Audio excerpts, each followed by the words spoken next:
Hi, everyone, and welcome to our last book of Beetles and Angels by Maui Askadam. It's a boy's remarkable journey from a refugee camp to Harvard. Um, Before we begin talking about the book itself, we need to talk about what a refugee is. The official definition is a person who flees for refuge or safety, especially to a foreign country, as in time of political upheaval, war, and even famine. I think the word that we need to focus on here is flees, because this is people who have to leave like now. There's a sense of urgency. Like if they don't leave now, they're going to be imprisoned or even put to death. And so that's different than, say, an immigrant. It's that sense of urgency that they've got to go. So, why does Maui and his family have to leave? Well, it has to do with a civil war between two countries, Eritrea and Ethiopia. It's a civil war that lasted 30 years. To put that into perspective, our own American Civil War was 10, and it displaced millions of people and families during that time. Now, to give you an idea of where we're talking, it's on the continent of Africa. Africa is currently made up of 54 countries. So I put a box around the area that we're talking about, and then I zoomed in and I put stars. So we're talking about Ethiopia, Eritrea, and Sudan. And these little red stars are the trek that Maui and his family had to make by foot. That's right, walking all this way to stay out of harm's way.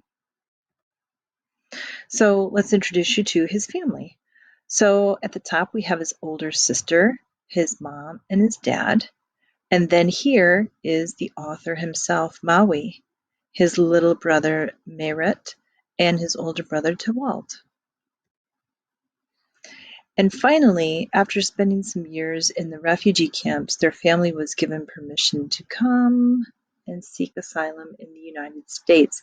And if this were real, a real star, it'd be sitting right on top of us because they landed in Wheaton, Illinois. Wheaton is just down the road from where we are. We're probably right around here somewhere. Okay, we're all in this area here. So it's just a little south of us. So we're all in the Chicago land together. So could you imagine going from a refugee camp, that's all you've known your whole life, to Wheaton, Illinois? Now, Wheaton is a more affluent suburb, which means it's a little richer. It would be huge culture shock for you. Could you imagine, first of all, walking into a grocery store for the first time and seeing all the food that's just there and for you?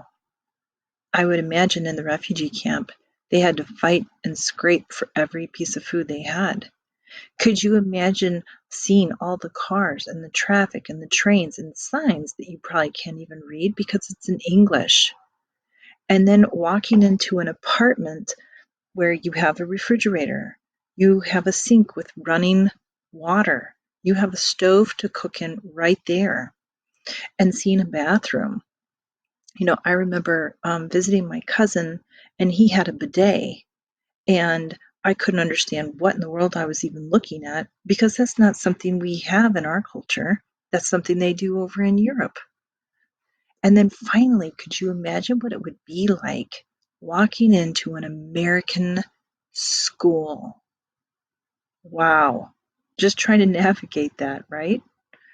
And so the book is all about Maui and his family, about all the obstacles and the challenges that they had to overcome.